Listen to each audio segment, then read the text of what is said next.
అందరికీ నమస్కారం. నేడు తెలంగాణ రాష్ట్ర వ్యాప్తంగా అన్ని మున్సిపాలిటీల్లో ఎలక్షన్ల వాతావరణం కనబడుతుంది. అదేవిధంగా నేను ముఖ్యంగా కొన్ని విషయాలు చెప్పడానికి ఈరోజు మీ ముందుకు వచ్చాను. కార్యకర్తలు ఎవరైతే 10-15 సంవత్సరాల నుంచి కష్టపడుతున్నారో వాళ్లకు టికెట్ రావడం లేదు. 1 సంవత్సరము 2 సంవత్సరాలు నిన్న మొన్న వచ్చి 20 లక్షలు 30 లక్షలు 40 లక్షలు టేబుల్ మీద క్యాష్ పెట్టడానికి పెడితే వాళ్లకు టికెట్లు వచ్చే అవకాశం ఉన్నది. మరి చాలా మంది నాతో డిస్కస్ చేస్తున్నారు. ఇన్ని సంవత్సరాలు కష్టపడితే పార్టీలకు సంబంధం లేకుండా మాట్లాడుతున్నారు. ఏ పార్టీ అయినా కానీ కార్యకర్తలు ముఖ్యమని ప్రతిసారి చెప్తుంటారు.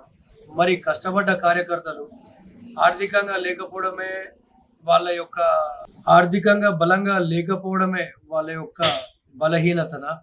మరి ఇన్ని సంవత్సరాలు కష్టపడ్డారు. ఏ వార్డులో ఎవరు ఉంటారు, ఏ సామాజిక వర్గం ఉంటారు సంబంధం లేకుండా వార్డు కోసం కష్టపడ్డారు.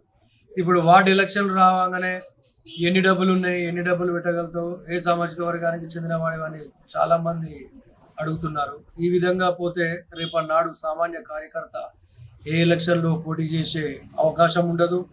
తాను ఇన్ని సంవత్సరాలు కష్టపడ్డందుకు కూడా ఫలితం ఉండదు.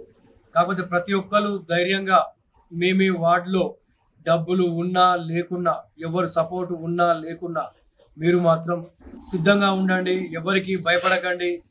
నీకు ఇన్ని ఓట్లు వస్తే ఎక్కిరించేటోళ్ళు లేడు, నీకు అంత ఎక్కువ ఓట్లు వస్తే నెత్తి మీద పెట్టుకునేటోళ్ళు లేడు. కాబట్టి నీ గాలి అక్కడ కనబడాలంటే ఖచ్చితంగా డబ్బులు ఉన్నా లేకున్నా అందరూ ఓటర్లు ఇప్పుడు పోటీ చేయడానికి అందరూ సిద్ధం అంటున్నారు.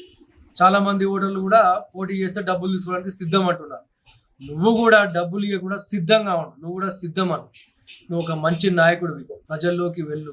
నువ్వు వార్డు పట్ల నీకున్న అవగాహన చెప్పు.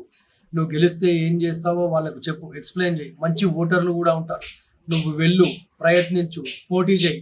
నీ దమ్ము తెలవాలంటే గెలిచేవాడిని ఓడగొట్టు, ఓడిపోయేవాడిని గెలిపి, లేదా నువ్వు గెలువు.